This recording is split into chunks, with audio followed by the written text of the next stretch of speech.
Kannur ADM ആയിരുന്ന നവീൻ ബാബുവിന്റെ മരണത്തിൽ പോലീസിന്റെ ഒളിച്ചുകളി തുടരുകയാണ്. ആത്മഹത്യാ പ്രേരണ കുറ്റം ചുമത്തിയിട്ടും PP ദിവ്യയെ ചോദ്യം ചെയ്യാൻ ഇതുവരെ വിളിപ്പിച്ചിട്ടില്ല.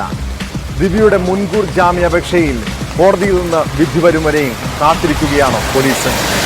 അതിനിടെ നവീൻ ബാബുവിന്റെ മരണവുമായി ബന്ധപ്പെട്ട് ആരോഗ്യ വിഭാഗം അന്വേഷണ സംഘം പരിയാരം മെഡിക്കൽ കോളേജിലെത്തി വിവരങ്ങൾ ശേഖരിച്ചു. കൈക്കൂലി ആരോപണം ഉന്നയിച്ച TV പ്രശാന്തൻ, മറ്റു ജീവനക്കാർ എന്നിവരിൽ നിന്നും സംഘം മൊഴിയെടുത്തിട്ടുണ്ട്. നവീൻ ബാബുവിന്റെ മരണത്തിൽ 9 ദിവസത്തിന് ശേഷം പ്രതികരിച്ച മുഖ്യമന്ത്രി ദിവ്യയുടെ പേര് പോലും പരാമർശിച്ചില്ല.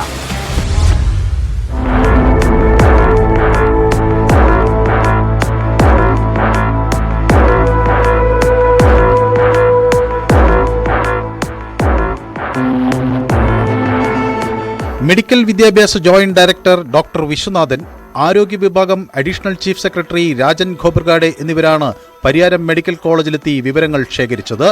കൈക്കൂലി ആരോപണം ഉന്നയിച്ച TV പ്രശാന്തൻ, മെഡിക്കൽ കോളേജിലെ മറ്റു ജീവനക്കാർ എന്നിവരിൽ നിന്നും സംഘം മൊഴിയെടുത്തു. പ്രശാന്തന്റെ ആരോപണം വ്യാജമാണെന്ന തെളിവുകൾ പുറത്തുവന്ന സാഹചര്യത്തിലാണ് ഇയാൾക്കെതിരെ വകുപ്പ് തല അന്വേഷണം. പെട്രോൾ പമ്പ് തുടങ്ങാനുള്ള പ്രശാന്തന്റെ സാമ്പത്തിക സ്രോതസ്സിനെക്കുറിച്ച് EDയും അന്വേഷണം തുടങ്ങിയിരുന്നു. ADMന്റെ മരണത്തിൽ പോലീസും അന്വേഷണം തുടരുകയാണ്. നവീൻ ബാബു അവസാനമായി മൊബൈൽ സന്ദേശം അയച്ചത് ഹുസൂർ ശിരസ്തേദാർ പ്രേംരാജ്, ജൂനിയർ സൂപ്രണ്ട് പ്രേമൻ എന്നിവർക്കാണെന്ന് വ്യക്തമായിരുന്നു. ഭാര്യ മഞ്ജുള, സഹോദരൻ പ്രവീൺ ബാബു എന്നിവരുടെ മൊബൈൽ നമ്പറുകളാണ് 15 പുലർച്ചെ 4:58 വാട്സപ്പിൽ അയച്ചുകൊടുത്തത്. പ്രേംരാജ്, പ്രേമൻ, ADMന്റെ ഡ്രൈവർ M ഷംസുദ്ദീൻ എന്നിവരുടെ മൊഴി ടൗൺ CI ശ്രീജിത്ത് കൊടേരി രേഖപ്പെടുത്തി.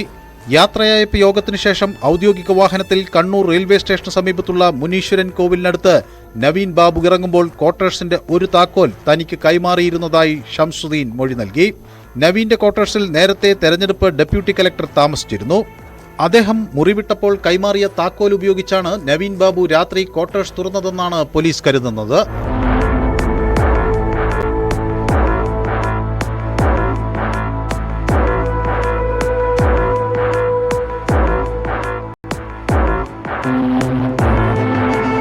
നവീൻ ബാബുവിന്റെ മരണം നടന്ന് 9ാം ദിവസമാണ് മുഖ്യമന്ത്രി പിണറായി വിജയൻ ആദ്യമായി ഈ വിഷയത്തിൽ പരസ്യ പ്രതികരണത്തിന് തയ്യാറായത്. നവീൻ ബാബുവിന്റെ മരണം അതീവ ദുഃഖകരമാണെന്നും സത്യസന്ധമായി ജോലി ചെയ്യുന്ന ഉദ്യോഗസ്ഥരുടെ ആത്മാഭിമാനം ചോദ്യം ചെയ്യാൻ അനുവദിക്കില്ല എന്നും മുഖ്യമന്ത്രി പറഞ്ഞു. അതേസമയം PP ദിവ്യയുടെ പേര് മുഖ്യമന്ത്രി പരാമർശിച്ചിട്ടില്ല. കണ്ണൂർ ADM ആയിരുന്ന നവീൻ ബാബുവിന്റെ അകാല വിയോഗം അത് അതീവ ദുഃഖകരമായ കാര്യമാണ്. ഒരു ഉദ്യോഗസ്ഥനും ഇത്തരത്തിലുള്ള ദുരന്തം ഉണ്ടാവാൻ പാടില്ല. ഇക്കാര്യം ഉറപ്പിക്കുന്ന തരത്തിലുള്ള നടപടികൾ ഇക്കാര്യത്തിൽ ഉണ്ടാവുമെന്ന് ഈ ഘട്ടത്തിൽ അറിയിക്കട്ടെ.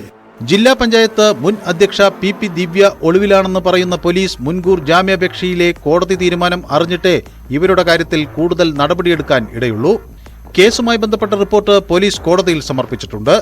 ദിവ്യയുടെ ഹർജിയുമായി ബന്ധപ്പെട്ട കേസിൽ നവീൻ ബാബുവിന്റെ ഭാര്യയും കക്ഷി ചേർന്നിരുന്നു.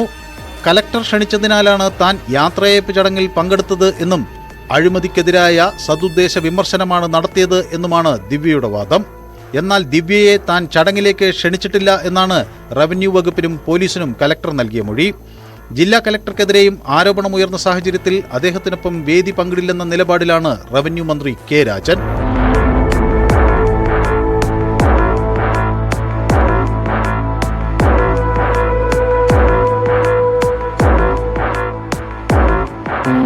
News 18 കണ്ണൂർ.